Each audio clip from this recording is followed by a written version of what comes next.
Well... Switch off. I still don't understand why he needs our services. A man like him. And why we give them free. Men like us. Mystery. Oh, well. Shall we go?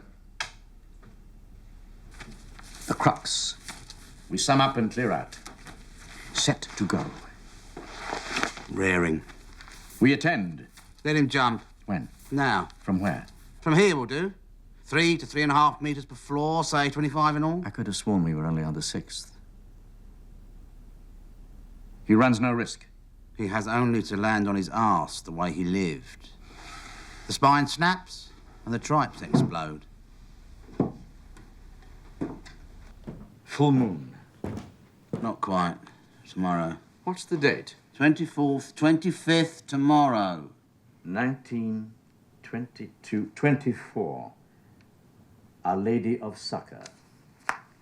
Full moon. We were saying then, let him jump. Our conclusion, right? Work, family, third fatherland, cunt, finances, art and nature, heart and conscience, health, housing conditions, God and man. So many disasters. Does it follow?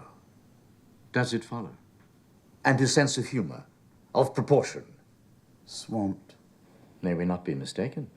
We have been to the best sources. All weighed and weighed again. Checked and verified. Not a word here that is not cast iron, tied together like a cathedral. Oh, shit.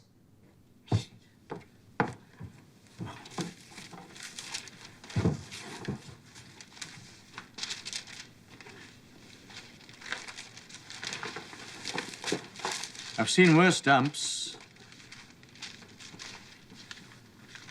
worse outlooks. Is that Jupiter we see? Where? Switch off. It must be. Where? There. On the right in the corner. No, it twinkles. What is it then? No idea. Serious.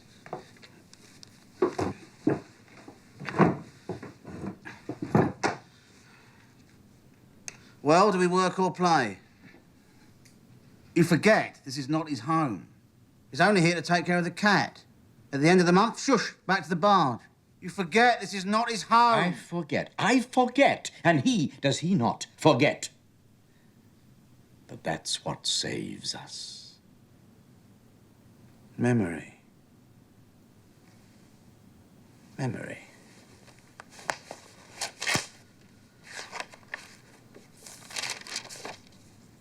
I quote, "An elephant's for the eating cares, a sparrow's for the Lydian airs." Testimony of Mr. Swell, organist at Seton Sluice and lifelong friend. I quote, "Questioned on this occasion, open brackets, judicial separation, closes brackets, regarding the deterioration of our relations, all he could adduce was the 5 or 6 miscarriages which clouded, open brackets, owed through no act of mine, close brackets, the early days of our union, and the veto which, in consequence, I had finally to oppose, open brackets, not for want of inclination, close brackets, to anything remotely resembling the work of love. For on the subject of our happiness, open brackets, for it too came our way, unavoidably, and here my mind goes back to the first vows exchanged at Wootton Bassett under the bastard acacias, or again to the first 15 minutes of our wedding night at Littleton-on-Sea, or yet again to those first long studious evenings in our nest on Commercial Road East, closed brackets. On the subject of our happiness, not a word, sir. Not one word. Testimony of Mrs. Aspasia Bud Croker, button designer in residence, Commercial Road East. I quote again. Of our national epos, he remembered only the calamities, which did not prevent him from winning a minor scholarship in the subject. Testimony, Mr. Peabury, market gardener in the Deeping Fens, and lifelong friend. Not a tear was known to fall in our family, and God knows they did in torrents that was not caught up and piously preserved in that inexhaustible reservoir of sorrow, with the date, the hour, and the occasion, and not a joy, fortunately there were few, that was not, on the contrary, irrevocably dissolved as by a corrosive. In that, he took after me. Testimony of the late Mrs. Darcy Croker, a woman of letters. Do you care for more? Enough. I quote, "To hear him talk about his life, after a glass or two, you would have thought he had never set foot outside hell. He had us in stitches. I worked it up into a skit that went down well. Testimony, Mr. Moore, light comedian, care of widow Merryweather Moore. All Saints on the Wash and lifelong friend." You see, this is not his home, and he knows it full well. Now, let's have the positive elements. Positive? You mean of a nature to make him think that one day things might change? Is that what you want? There are none. Oh, yes, there are. And that's the beauty of it. Forgive me, Bertrand. I don't know what came over me. Moment of consternation. There is that incident of the lottery, possibly. Remember? No. 200 lots. Winner receives high-class watch. Solid gold, hallmark, 19 carats. Marvel of accuracy, showing year, month, date, day, hour, minute and second. Super chic, unbreakable hairspring, chrono escapement, 19 rubies. Anti-shock, anti-magnetic, airtight, waterproof, stainless, self-winding, centre, seconds hand, Swiss parts, deluxe lizard band. What did I tell you? However unhopefully, the mere fact of chancing his luck, I knew he had a spark left in him. The trouble is, he didn't procure it himself. It was a gift. That you forget. I forget. I forget. And does he not? At least he kept it. If you can call it that. At least he accepted it. At least he didn't refuse it. I quote, "Last time I laid eyes on him, I was on my way to the post office to cash an order for back pay. The area before the building is shut off by a row of bollards with chains hung between them. He was seated on one of these with his back to the Thompson works. To all appearances, down and out. He sat doubled in two, his hands on his knees, his legs astraddle, his head sunk. For a moment, I wondered if he was not vomiting, but on drawing nearer, I could see he was merely scrutinising between his feet a lump of dog shit. I moved it slightly with the tip of my umbrella and observed how his gaze followed the movement and fastened on the object in its new position. This at 3 o'clock in the afternoon, if you please. I confess I had not the heart to bid him the time of day. I was overcome. I simply slipped into his hip pocket a lottery ticket I had no use for, while silently wishing him the best of luck. When 2 hours later I emerged from the post office, having cashed my order, he was at the same place and in the same attitude. I sometimes wonder if it's still alive. Testimony of Mr. 𝚃𝙾𝚄𝙶𝙷, certified accountant and friend for better or for worse. Dated when? Recent. It is such a bygone ring. Nothing else? Bits and scraps. Good graces of an hairless aunt. Unfinished... Hairless aunt? Hairless aunt. Unfinished game of chess with a correspondent in Tasmania. Hope not dead of living to see the extermination of the species. Literary aspirations incompletely stifled. Bottom of a dairy woman in Waterloo Lane. See the kind of thing? We pack up this evening, right? Without fail. Tomorrow we're at Bury St Edmunds.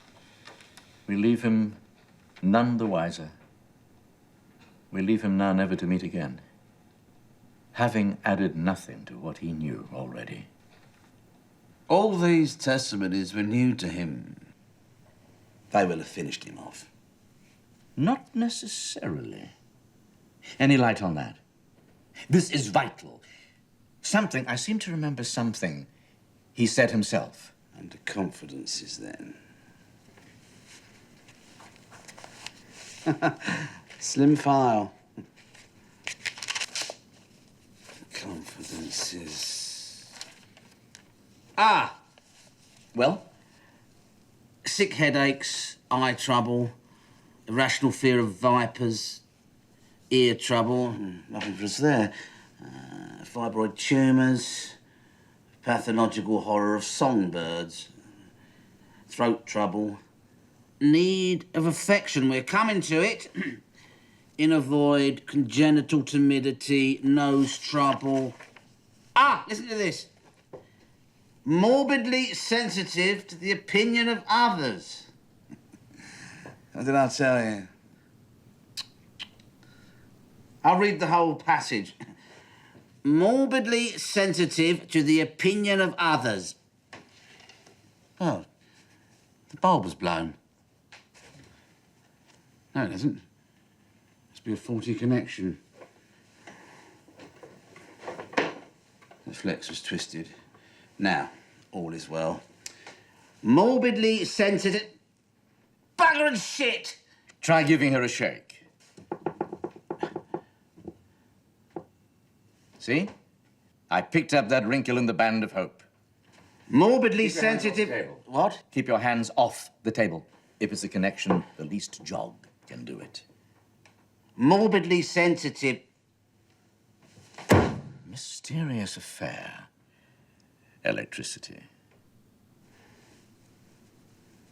Morbidly sensitive to the opinion of others at the time. I mean, as often as for as long as I entered my awareness. What kind of Chinese is that? Keep going, keep going. For as long as they entered my awareness, and that in either case, I mean, whether such on the one hand as to give me pleasure, or on the contrary, on the other, to cause me pain, and truth to tell... Shit, where's the verb? What verb? The main. I give up. Hold on. Till I find me the verb. To hell with all this drivel in the middle. Where I but, could I but, Jesus, though it be it, but, Christ! Ah, I have it. I was unfortunately incapable, done it. How does it run now? Morbidly sensitive to the opinion of others at the time, drivel, drivel, drivel, I was unfortunately incapable. Would you care to change seats? You see what I mean? That you come over here with your papers and I go over there. Don't whinge more than that will get us nowhere. It's my nerves.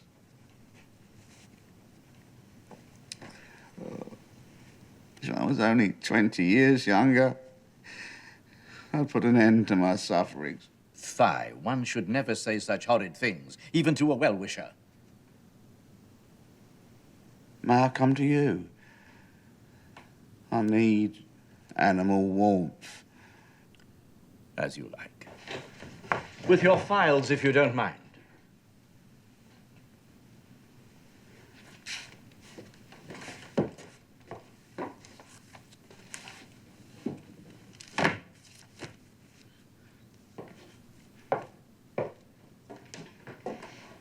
Do you want me to take you on my knees?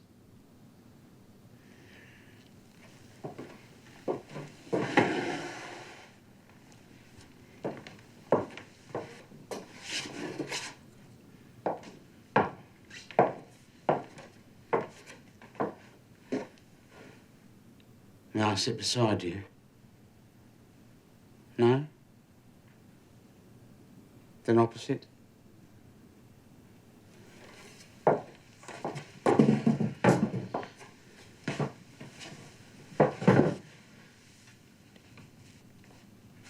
Do we continue?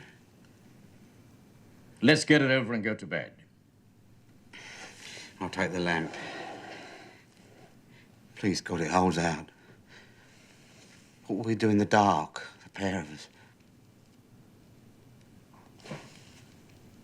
Do you have matches? Never without. What we would do, stand by the window in the starlight. That is to say, you would. Not alone, I wouldn't. Pass me a sheet. Switch off.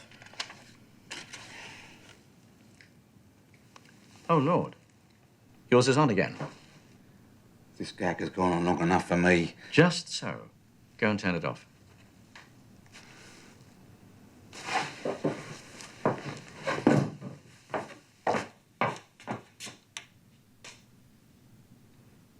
What am I to do? Switch it on again? Come back. Switch on, then, till I see where I'm going.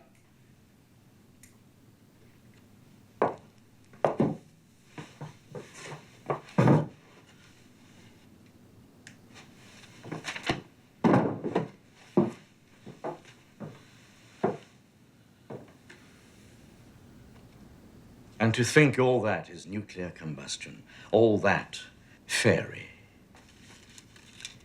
Aged 10, runs away from home the first time, brought back next day, admonished, forgiven.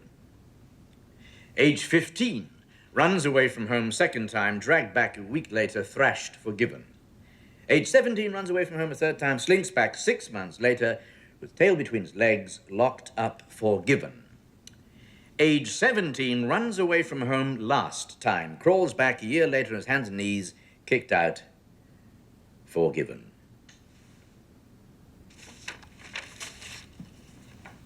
Careful.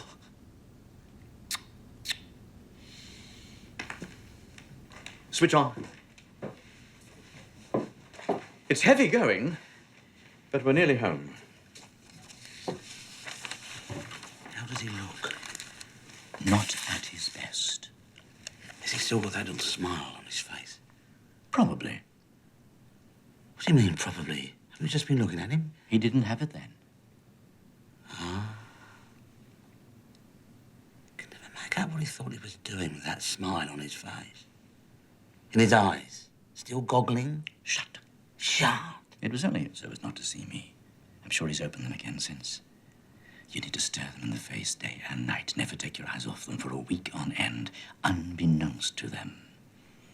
Looks to me we have him. Come on, we're getting nowhere. Get on with it.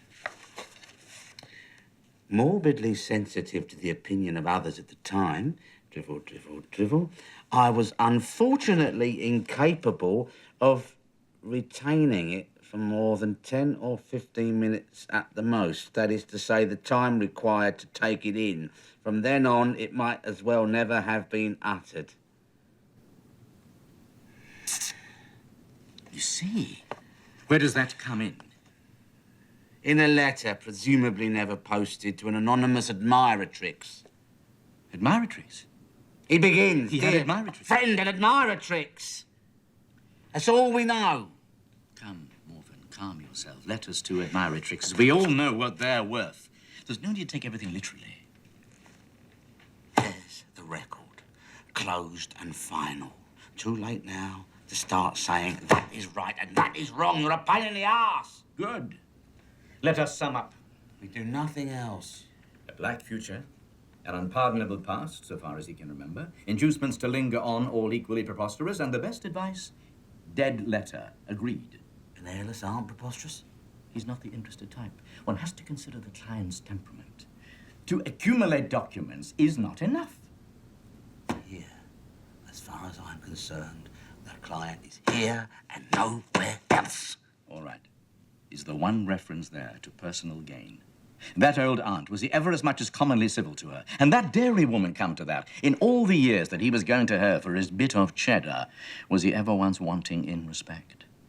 No, Morven. Look, you... That must be the cat. Sounds like it. So, agreed. Black future, unpardonable... As you wish.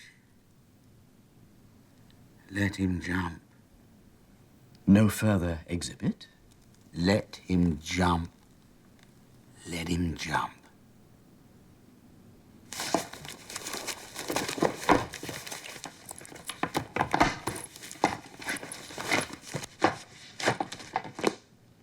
Let's go.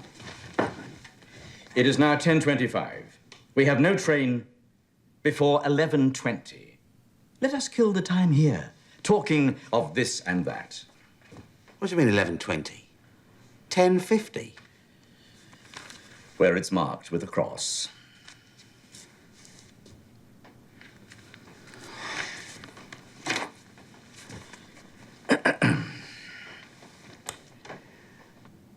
How many unfortunates would be so still today if they had known in time to what extent they were so?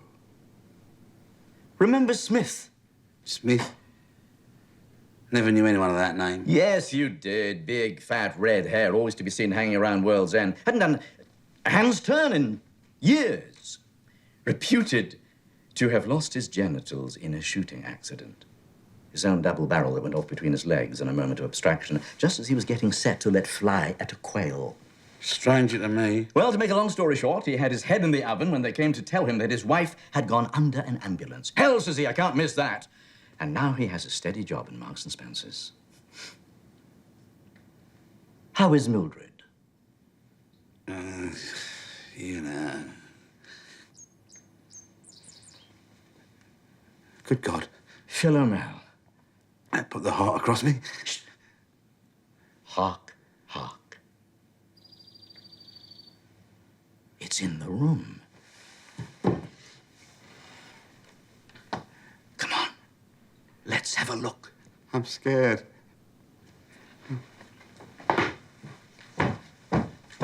Shh.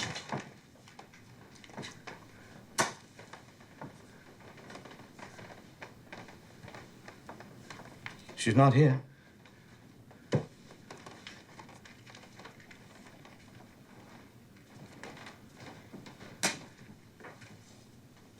Here she is. Where? Lend me a hand. Let her be. Get here. Hold on a second. Let's go.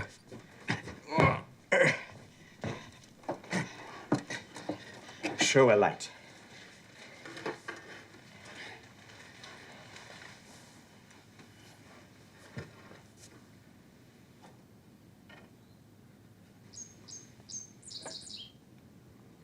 There's one dead.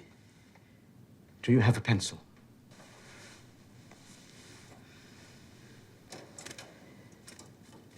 Yes. Hey.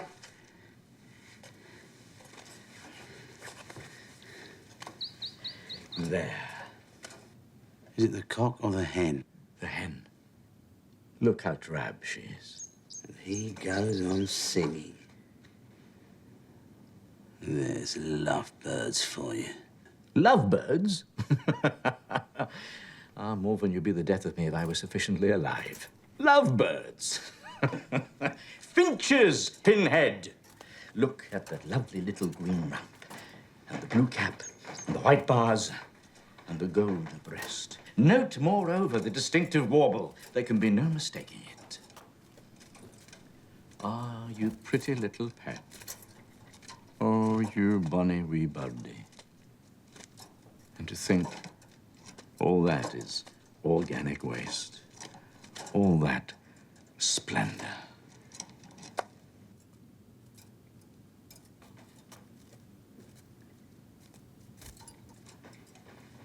They have no seed. No water. What's that there? That? An old cuttlebone. Cottlebone. Cuttlebone.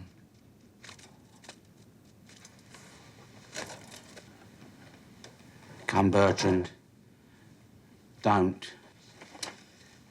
Nothing we can do. Give it here. Leave it, leave it!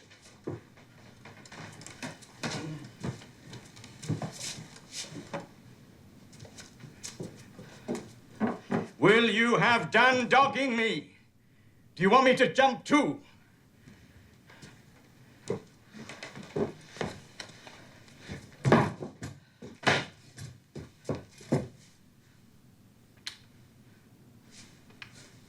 How end?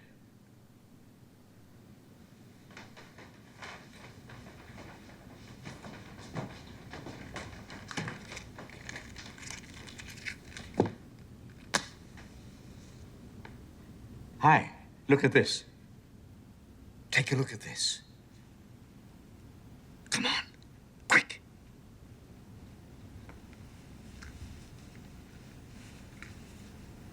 Well, I'll be